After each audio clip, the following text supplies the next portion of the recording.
Umewahi kufika mwisho wa mwezi ukajiuliza, hela zangu zote zimeenda wapi? Ulilipwa mshahara, ukafurahi, ukamshukuru Mungu, lakini ghafla pochi yako ikawa kama jangwa la Sinai, kavu kabisa. Wengi wetu tunapenda kumwomba Mungu atubariki kifedha, lakini baraka zikifika tunashindwa kuzisimamia. Tunataka pesa zaidi, lakini Mungu anataka hekima zaidi. Leo nataka tuzungumze kuhusu kitu chenye nguvu, kinachogusa roho na maisha halisi. Jinsi ya kupanga bajeti kwa kutumia kanuni za kibiblia. Kwa sababu Biblia inazungumzia sana pesa, sio tu jinsi ya kuzipata, bali pia jinsi ya kuzisimamia. Tuanze na andiko kutoka Mithali 21 mstari wa 5. Mawazo ya wenye bidii huelekea utajiri tu, bali kila mwenye pupa huelekea uhitaji. Ngoja nirudie tena. Mawazo ya wenye bidii huelekea utajiri tu. Hapa ndipo Biblia inapozungumzia bajeti. Biblia haijaita bajeti, imeita mawazo. Mawazo yanayoelekea kwenye utajiri. Mawazo yanayoleta wingi, si upungufu. Mawazo yanayobadilisha vurugu kuwa utulivu. Mawazo ni mipango, na mipango ni budget. Kwa maneno rahisi, andiko hili linamaanisha ukipangilia pesa zako zitakutumikia. Usipofanya hivyo, pesa zako zitakutoroka. Sasa, kabla tujaenda mbali, tuwe wa kweli kidogo. Watu wengi hawapendi kusikia neno budget. Inaonekana kama kifungo cha kifedha, kama orodha ya mambo uliofungwa kutoyafanya. Lakini sivyo ilivyo. Budget si kifungo, ni ramani. Haikuzuii, inakuongoza. Kupanga budget si kusema siwezi kumudu hili, ni kusema nachagua kutumia pesa zangu kwa hekima ili baadaye niweze kumudu kile ninachokihitaji zaidi. Na ukweli ni huu, kupanga budget ni tendo la kiroho, si namba pekee, ni uaminifu kwa Mungu. Unakumbuka mfano wa talanta katika Mathayo 25? Yesu alisimulia hadithi kuhusu bwana mmoja aliyewapa watumishi wake fedha kabla ya kusafiri. Mmoja akapewa talanta 5, mwingine 2, mwingine 1. Wawili wa kwanza walipanga, wakawekeza, wakazalisha walichopewa. Yule wa mwisho akaenda akazika talanta yake ardhini. Bwana aliporudi, wawili wa kwanza walisifiwa, lakini wa mwisho akakemewa. Bwana alivutiwa na aloweza kusimamia vema alichowapa na kukiongeza. Kama huwezi kusimamia hela kidogo, utasimamia vipi hela nyingi unazoomba?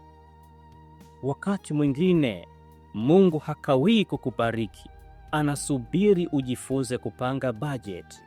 Sasa tunawezaje kupanga budget kwa kutumia kanuni za Biblia? Takupa kanuni 5 za kimaandiko zitakazobadilisha namna unavyoshughulika na pesa. Kanuni ya kwanza, mweke Mungu kwanza. Hii ni kanuni ya zaka. Mithali 3 mstari wa 9 mpaka 10 nasema, mheshimu Bwana kwa mali yako na kwa malimbuko ya mazao yako yote. Ndipo ghala zako zitakapojazwa kwa wingi na mashinikizo yako yatafurika divai mpya. Bajeti yako haipaswi kuanza na bili, ianze na Mungu. Ukimheshimu Mungu kwanza, unamkaribisha kwenye masuala yako ya kifedha. Wengine husema nikishapata zaidi ndipo nitatoa, lakini Mungu anasema ukipanga kutoa kwanza ndipo utapata zaidi. Si swala la pesa, ni swala la imani. Zaka inafundisha moyo wako kuamini. Ni mtihani wa Mungu kusema, tuone unaniamini mimi au hela zako. Naamini kabisa Mungu anaweza kufanya hiyo 90% iliyosalia ifanye kazi zaidi kuliko 100% yote ukitumia mwenyewe. Kanuni ya pili: fuatilia unachotumia. Luka 14:28, Yesu anauliza, maana ni nani katika ninyi kama akitaka kujenga mnara asiyeketi kwanza na kuhesabu gharama kwamba anavyo vya kumalizia? Hata Yesu anazungumza kuhusu budget. Kabla ya kujenga chochote, iwe ni nyumba, biashara au maisha, lazima uhesabu gharama. Bajeti rahisi inaanza kwa kujua pesa zako zinaenda wapi. Andika, fuatilia, usiishi kwa kubahatisha, kuwa makini. Huwezi kuombea kitu ambacho hukijui. Kama hujui kiasi unachotumia kwa vinywaji, starehe au mtandao, utajuaje kwa nini pesa hazitoshi? Anza kidogo, orodhesha mapato, matumizi, akiba na utoaji. Kupanga bajeti si swala la kuwa tajiri, ni swala la kuwa mwaminifu. Kanuni ya tatu: epuka madeni. Mithali 22:7 inasema, tajiri humtawala maskini, naye apopaye ni mtumwa wake akopeshaye. Ni maneno magumu, lakini ndivyo ukweli ulivyo. Deni haligharimu pesa pekee, linagharimu pia amani ya moyo. Huwezi kulala vizuri ukiwa unadaiwa na kila mtu, na ni vigumu kusikia sauti ya Mungu wakati simu yako inaita watu wanakudai.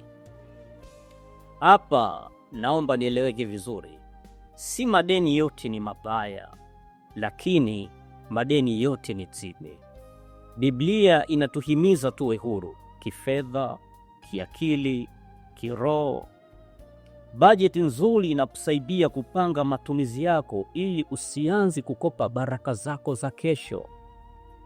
Wengine hawapangi bajeti kwa sababu wanasema nitakumbuka, lakini wiki ya 3 ya mwezi ikifika hatukumbuki na wala hatuna pesa mfukoni. Sasa andika, panga, epuka madeni yasiyo ya lazima. Kanuni ya 4: weka akiba ya baadaye. Mithali 6:6-8 inasema, ewe mvivu, mwendee chungu, zitafakari njia zake ukapate hekima, kwa maana yeye hana akida wala msimamizi wala mkuu, lakini hujiwekea akiba ya chakula wakati wa jua, kukusanya chakula chake wakati wa mavuno. Hata mdudu chungu, yani sisimizi, wana mpango wa akiba. Wakati mzuri wanahifadhi, wakati mgumu wanaishi kwa amani. Kuweka akiba si woga, ni hekima. Huwezi kujua kesho itakuwaje, lakini unaweza kujiandaa. Na akiba si lazima iwe kubwa. Anza kidogo, hata 5% ya kipato chako. Kwa uthabiti inaleta nidhamu. Mungu hubariki mikono inayopanga mapema. Kanuni ya 5: ridhika na uwe mkarimu. Timotheo wa kwanza sura ya 6:6-8 inasema, walakini utaua pamoja na kuridhika ni faida kubwa, kwa maana hatukuja na kitu duniani, tena hatuwezi kutoka na kitu, ila tukiwa na chakula na nguo tutaridhika na vitu hivyo. Andiko hili linatukumbusha kwamba kuridhika ni utajiri. Unaweza kupata zaidi lakini ukapungukiwa moyoni kama hujajifunza kuridhika. Bajeti inakufundisha kusema, nilicho nacho kinatosha leo na nitamwamini Mungu kwa kesho. Na kwenye ukarimu, hapo ndipo furaha inapozaliwa. Unapotoa, unatamka, pesa hainitawali mimi ndiye ninaitawala. Watu wenye furaha zaidi si matajiri zaidi, ni wakarimu zaidi. Nilisikia hadithi ya mwanamke mmoja aliyekuwa na kipato cha kawaida sana. Akaamua kufuata kanuni hizi za kibiblia za bajeti. Akamweka Mungu kwanza kwa kutoa zaka, akaandika matumizi yake, akakwepa madeni, akaweka akiba kidogo, na alikuwa mkarimu kwa wengine. Miaka ikapita, wengine wanahangaika, yeye akiwa na amani. Wengine walipanic, yeye alikuwa amejipanga. Imani yake haikuwa kwenye pochi, ilikuwa kwenye hekima. Alikuwa akisema daima, Mungu alinibariki nilipoanza kuheshimu alichonipa. Hiyo ni nguvu ya budget. Sasa najiuliza, nawe jiulize, una mpango kwa ajili ya pesa zako au pesa zako zina mpango kwa ajili yako? Wewe ndiye unayeongoza fedha zako au fedha zako ndizo zinakuongoza? Kwa sababu upanga ni kitendo cha kimungu, nidhamu ni kitendo cha kimungu, hekima ni kitendo cha kimungu, na Mungu si Mungu wa vurugu. Hata kwenye pochi yako ni Mungu wa mipango. Fikiria kama kila muumini angepanga budget kwa njia ya Mungu, usingekuwa na msongo wa mawazo wa kifedha.